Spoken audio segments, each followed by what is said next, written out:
হযরতে আলী রাদিয়াল্লাহু তাআলা আনহুকে কে বলছেন? নবীজি বলছেন, কোন নারীর উপরে দৃষ্টি পড়ে যায় তখন তুমি চট করে ওই নজরটাকে ফিরিয়ে নেবে।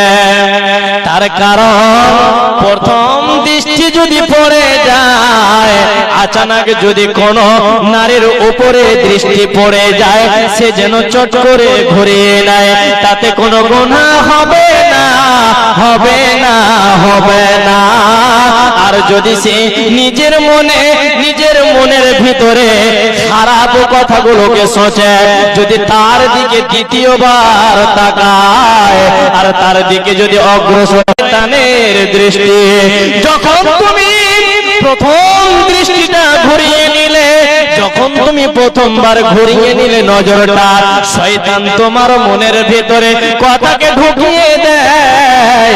ওই কথাটা হলো, ওই শয়তান তোমার কানে কানে বলতে থাকে, রে যুবক, ওটা হলো নারী, ওটা হলো সৌন্দর্য একটা নারী, তুমি তার দিকে তাকাও, তাকে খুব দেখতে সুন্দর লাগে, তুমি তো হলে একটা যুবক, তোমার একটা নারীর প্রয়োজন আছে, তুমি ওই নারীটা হবে না, দ্বিতীয়বার আর দৃষ্টি দিতে হবে না, না হলে আপনার পাপ হবে।